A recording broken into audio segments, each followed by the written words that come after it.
આકાશવાણી ભુજ પ્રસ્તુત છે અખબારોની હેડલાઇન્સનો કાર્યક્રમ હેવર હેવર.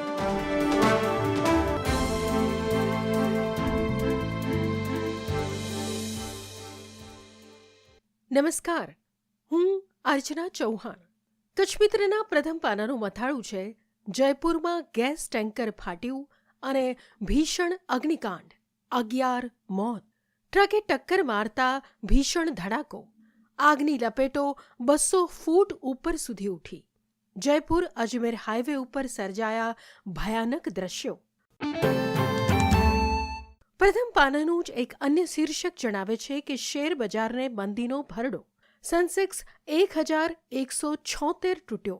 2 વર્ષનો સર્વાધિક સાપ્તાહિક ઘટાડો. રોકાણકારોના 8.77 લાખ કરોડ ધોવાયા. મિડ કેપ સ્મોલ કેપ તૂટતા નાના રોકાણકારોના કપાળે ચિંતા. કચ્છ મિત્રના અંતિમ પાનાના સમાચાર છે, વન્ય પ્રાણી અભયારણ્યમાં ગેરકાયદે પ્રવેશ કરતા 5 શખ્સો ઝડપાયા. 1.25 કરોડનો મુદ્દામાલ જપ્ત. કચ્છ પૂર્વ વન વિભાગ ભુજ ઉત્તર રેન્જની કાર્યવાહી.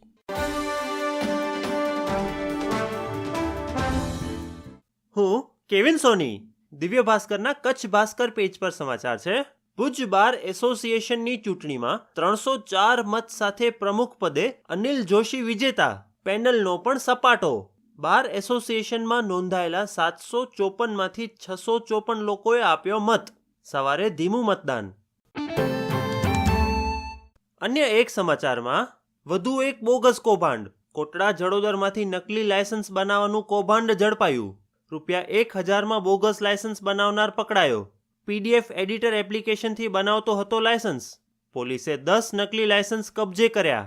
રિમાન્ડ બાદ વધુ ખુલાસા થશે. દિવ્ય ભાસ્કરના અંદરના પાને વધુ એક સમાચારમાં રાપરમાં 11 કરોડના ખર્ચે વિકાસ કામોનું લોકાર્પણ અને ખાતમુહૂર્ત. નગરપાલિકા દ્વારા શહેરીજનોની સુખાકારીમાં વધારો કરાશે.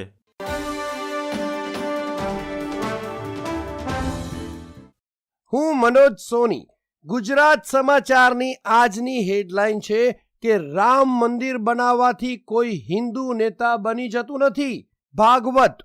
મંદિર મસ્જિદના નવા મુદ્દા ઉઠાવી હિન્દુ નેતા બનવાની કેટલાક લોકોની મહેચ્છા અંગે સંઘના વડા મોહન ભાગવતની ચેતવણી. નવા સ્થળોના મુદ્દા ઉઠાવી ધાર્મિક સૌહાર્દ બગાડવું અસ્વીકાર્ય. ભારતે દુનિયા સમક્ષ સહ અસ્તિત્વનું ઉદાહરણ રજૂ કરવું જોઈએ. ગુજરાત સમાચારની કચ્છ આવૃત્તિના છેલ્લા પાને સમાચાર છે કે ખેડૂતો પાસેથી ₹2425ના લઘુત્તમ ટેકાના ભાવે ઘઉં ખરીદાશે. ખેડૂતો માટે ઓનલાઈન નોંધણી પ્રક્રિયા ગ્રામીણ કક્ષાએ 1 જાન્યુઆરી 2025થી શરૂ. અન્ય એક સમાચારમાં ધૂળની ડમરી ઉડતા ભુજિયો ડુંગર ધૂંધળો. પવન ફૂંકાતા ઠંડીની ધાર વધુ તીક્ષ્ણ બની. Naliya 6.4 degree, Bhuj 10.2 degree, Kandla airport 12.2 અને કંડલા પોર્ટ 13.5 ડિગ્રી.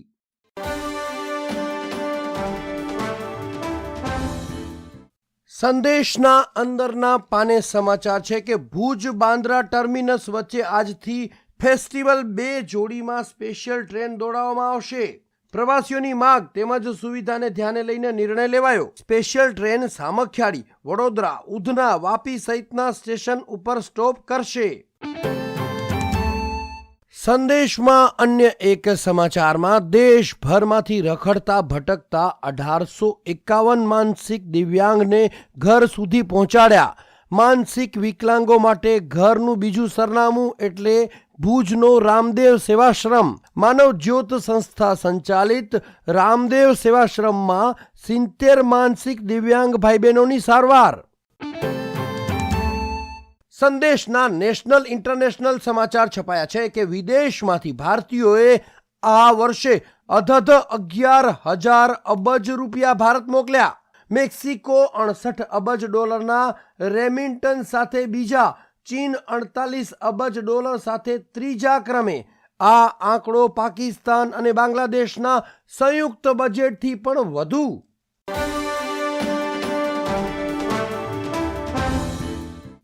નીરજ મચ્છર. ટીમ ઇન્ડિયાને ઝટકો. દિગ્ગજ સ્પિનર અશ્વિને આંતરરાષ્ટ્રીય ક્રિકેટમાંથી નિવૃત્તિની કરી જાહેરાત. ગુજરાત સમાચારે લખ્યું, ગાબા ટેસ્ટ ડ્રો ગયા બાદ ટીમ ઇન્ડિયાના મહાન સ્પિનર રવિચંદ્રન અશ્વિને પણ ભારતના ક્રિકેટ જગતના ચાહકોને જોરદાર ઝટકો આપતા આંતરરાષ્ટ્રીય ક્રિકેટ જગતમાંથી નિવૃત્તિનું એલાન કરી સૌને ચોંકાવી દીધા. 38 વર્ષની વયે દિગ્ગજ સ્પિનરે આ નિર્ણય કર્યો.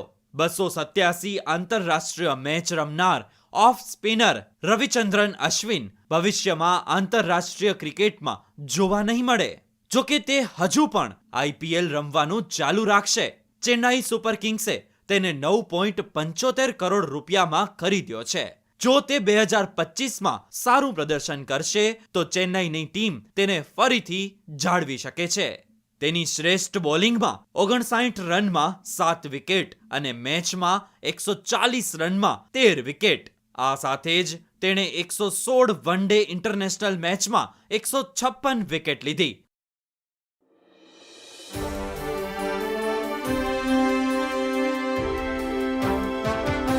અખબારોની હેડલાઇન્સનો કાર્યક્રમ હેવર હેવર.